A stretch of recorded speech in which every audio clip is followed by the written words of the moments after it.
Eyes Wide Shut was the last film Stanley Kubrick ever made. And more than any other film he's made, it's been polarized by people as being either awful or brilliant.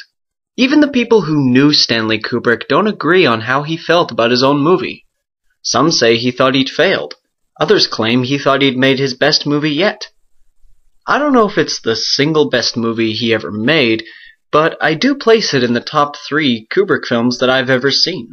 This is a film made by a master of cinema, starring Tom Cruise, Nicole Kidman, Sidney Pollack, Rod Serbigia, Alan Cumming, and Leelee Sobieski. The film follows Dr. Bill Harford, a man who's gotten all he needs in life and then some. A very respectable job, luxurious home, a pretty wife, and a young daughter to see after work.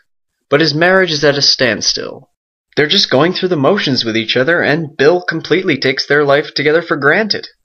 When they go to a friend's giant party, they both hang out with other people, as if letting themselves feel the temptation as an exercise. After the party, Bill and Alice have a conversation where Alice reveals something from the past that Bill didn't know before.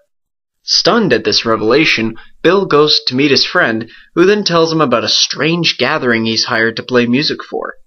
This leads Bill on what can only be described as an odyssey. He bumps into various people on his journey, and everywhere, he sees temptation.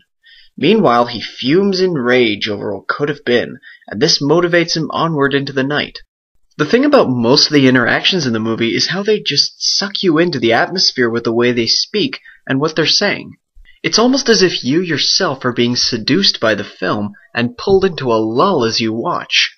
And no, not a lull of boredom, but some people might be able to claim that's what happened to them. I personally really liked the film by contrast. By far the greatest parts of this movie involve Rod Serbigia as Mr. Milich. The scenes with Milich and Bill are very well written and acted, and the suspense and tension between the two of them on this late night is broken by what I can only describe as a comedy sketch. But the whole scene works brilliantly to make us realize, along with Bill, just how out of reality we are. My other favorite moment in the movie involves Alan Cumming as the hotel clerk, who gives chilling news to Bill, all the while being very attracted by him. Cumming does most of the talking in the scene, and he really shows what a good actor can do with dialogue. Not to bash down on Cruise, though. This is one of his best performances I've seen so far. Cruise has always had that potential to do great dramatic acting. I mean, he hasn't got 3 Oscar nominations for nothing. Cruise really carries the movie on his shoulders. His experiences are our experiences, and we follow him through his various encounters with as little knowledge of what's going on as he does. The one bad thing about this movie is Nicole Kidman. I don't know how Kubrick directed her or what he said to her, but every single line she utters is just so jarring. Half the time she sounds like she's slowly falling asleep, and the other half just sounds unconvincing and childish acting. Thankfully, she's not on screen for that long, but aside from her very last scene, I was quite unimpressed by her performance. But of course, that's just my opinion. But meanwhile, we watch beautifully set up moments of Bill's journey through late-night New York City.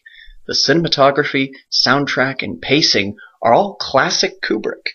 Sometimes it does drag a bit, like Bill's last conversation with Sidney Pollack, for example, but for the most part the movie is hypnotizing and fascinating. Yes, there is a lot of nudity and a potentially very dark plot twist, depending on your interpretation of what happens, but the story also allows for many ideas to be presented, like any great Stanley Kubrick film. The thing about Stanley Kubrick is, regardless of how varied his films were, they all had that same feel to them. That same slow, perfectionist, methodical approach. Regardless of Eyes Wide Shut's flaws, it contains all the things that made Stanley Kubrick's films so great.